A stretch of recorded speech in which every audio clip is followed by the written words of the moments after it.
process. Reprise de débat, continuing debate. The honourable member for Calgary Rocky Ridge. Thank you, Mr. Speaker. So I rise to join the debate on C-5, an act to amend the Criminal Code and Controlled Drugs and Substances Act, and I will, I guess, spare members the suspense and do say from the outset that I don't support the bill. The bill sends exactly the wrong message from this Parliament to the judiciary. It sends the wrong message from the government to criminals. It sends the wrong message to Canada's victims of serious and violent crimes. And it also represents a missed opportunity to send a message that might help address a serious and growing problem, which is fraud, a crime that this government has taken no meaningful action to address since it was elected first nearly 7 years ago. But I won't have time to talk about that today. Mr. Speaker, thankfully in recent decades there has been a steep reduction in most violent offences and property crimes. Experts and pundits have theories to explain this, but the most recent years show that this overall trend may now be in reverse. And it's against this backdrop that this government has chosen to undo a series of minimum sentences for offences that successive Liberal and Conservative governments have passed over a very long time. Offences for which this government wishes to reduce minimum sentences include some of the most grievous offences on the books. One is left to wonder why.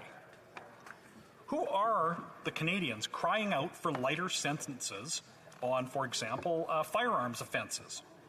Are there Canadians who think that the criminal code is too harsh on gun traffickers or those who smuggle guns illegally in from the United States into Canada? Do Canadians think that the judicial system is too harsh on people convicted of robbery with a firearm?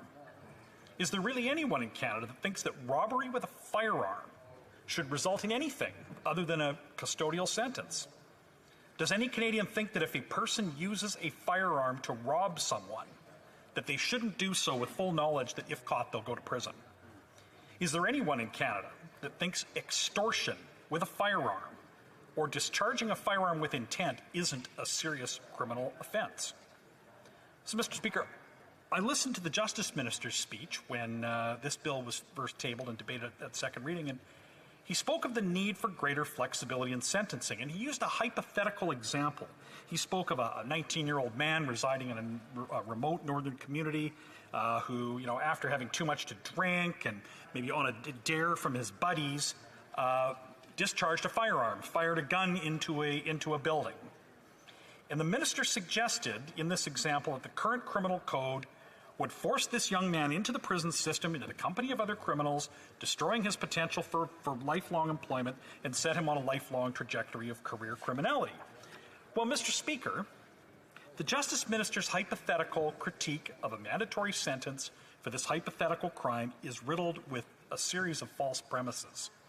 First, the minister falsely assumed that in this hypothetical case, the police, the prosecutor, and the judge would have no other choice but to charge, prosecute, and convict this young man of discharging a firearm with intent and sending him to a mandatory sentence. Second, the minister, in choosing this example, deliberately chose to characterize drunkenly shooting up a building as a minor offense. And third, there was a certain amount of arrogance in assuming that a drunken late-night shooting is somehow more acceptable in a northern community than perhaps in his Montreal riding. Well, Mr. Speaker, I disagree with the minister. Discharging a firearm is a serious crime with potentially life-altering consequences for victims that ought to carry life-altering consequences for the shooter. Just like a custodial sentence, should their actions actually meet the high bar for conviction that firing with intent would carry. So, Mr. Speaker, gun crimes are not the only offense for which this bill would reduce floor sentences. C-5 reduces the penalties for kidnapping and human trafficking, and it allows for conditional sentences and house arrest instead of prison for those who abduct vulnerable Canadians and force them into unpaid labor or into the sex trade. So I ask again, who wants lighter sentences for human trafficking? Do we live in a country where normal people or even legal experts would say, the criminal code is way too strong and inflexible in the way that it robs judges of the flexibility to allow human traffickers and rapists to serve their sentences in their own homes. Allowing offenders convicted of sexual assault, kidnapping, or trafficking, human trafficking, to serve sentences in their home, in their communities, is the ultimate insult to their victims. We all know that the majority of these crimes go unreported. And that's exactly why most victims of sexual assault have no confidence as it is now that justice will be done if they come forward. The very knowledge that perpetrators of sexual assault could receive a community sentence is a disincentive to victims of sexual assault to report the crime. Mr. Speaker, C-5 also weakens sentencing for criminals at the very top of criminal enterprises, the deadly opioid epidemic. This bill would reduce minimum penalties for the production and trafficking of Schedule I drugs. We're not talking about simple possession. We are not talking about street-level addicts who are selling drugs to finance their habit. We're talking about producers and importers of fentanyl and heroin. Every day, these drugs kill Canadians. Every day, these drugs create misery and deprivation that rip families apart. And yet, this bill would reduce the penalties, the minimum penalties for criminals that illegally manufacture these drugs to be sold to the most desperate and vulnerable members of our society. Mr. Speaker, if you manufacture the illegal opioids that are killing Canadians, you belong in prison. So as we've heard, this bill eliminates the necessity of a custodial sentence for those convicted of crimes that include armed robbery, kidnapping, sexual assault, gun trafficking, opioid production, and a bunch of others.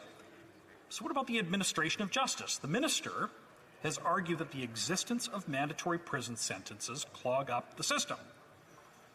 Setting aside the question of whether or not mandatory penalties cause delays within the court, let's instead ask the question of ask whether this is relevant in the context of serious violent crime.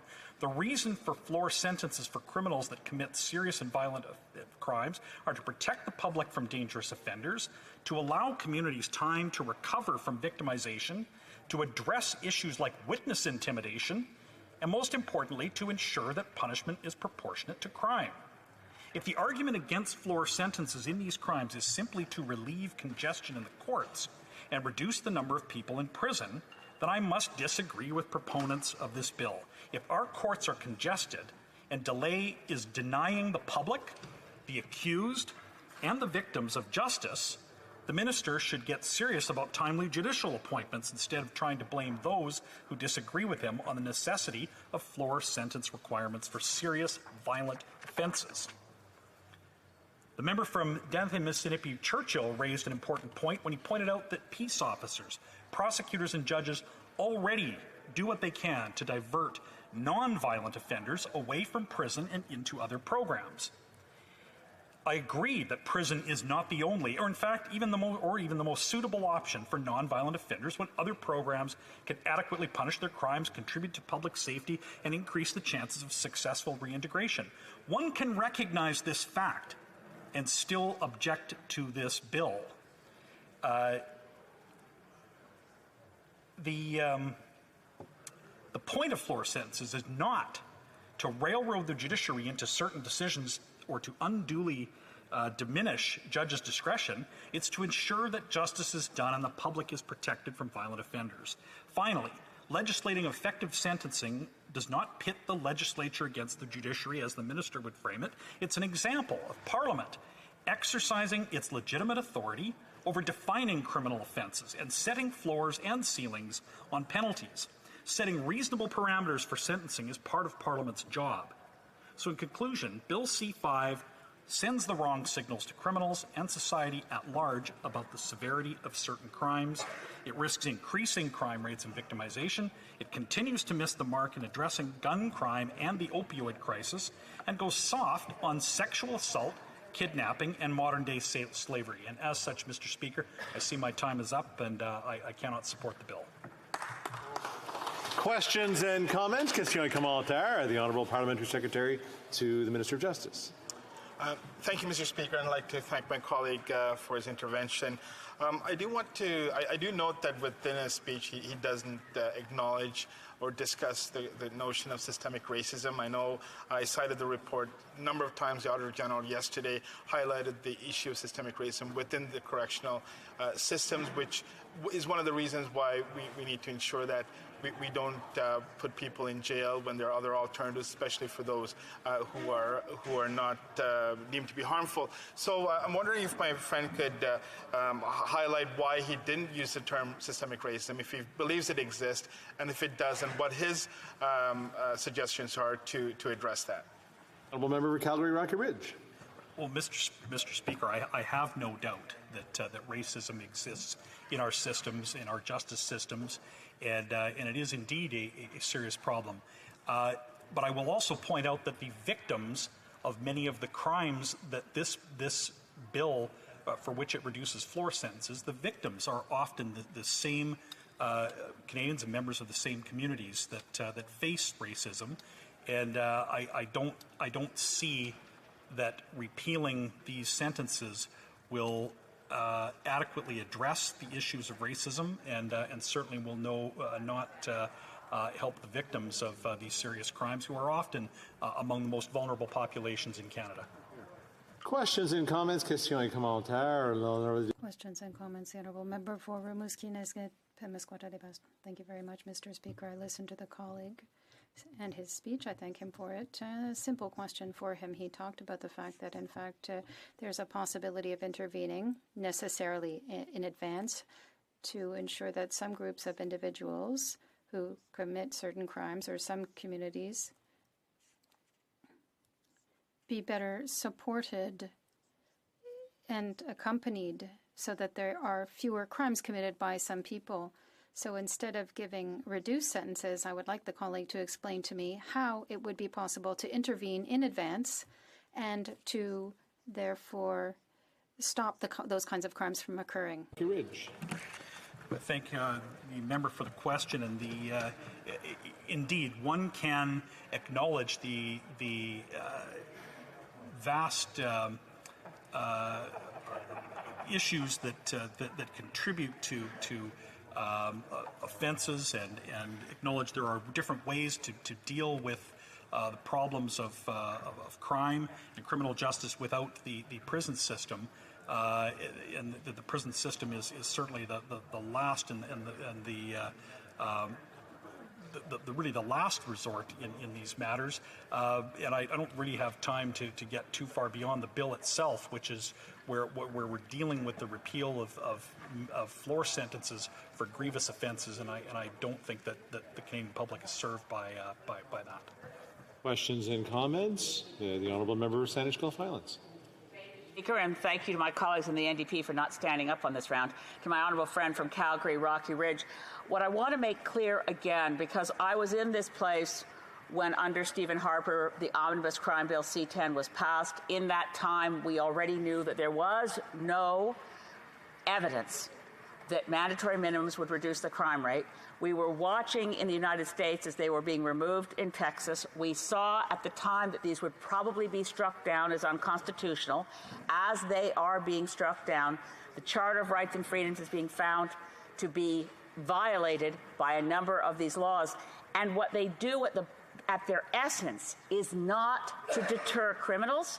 They do not make communities safer. There is no evidence that they make communities safer. So I would ask my honourable friend from Calgary, Rocky Ridge, if he's able to produce at this time or cite for us any study by reputable criminologists or any group that works with the criminal defense, anything from the Elizabeth Fry Society or John Howard Society that would suggest that mandatory minimums make communities safer, because there is no evidence for that proposition.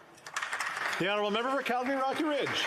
Well, Mr. Speaker, the member launches straight into an attack on the previous Conservative government while ignoring that almost all of the mandatory floor sentences being repealed in this bill were not passed under the Harper government. They came from earlier governments.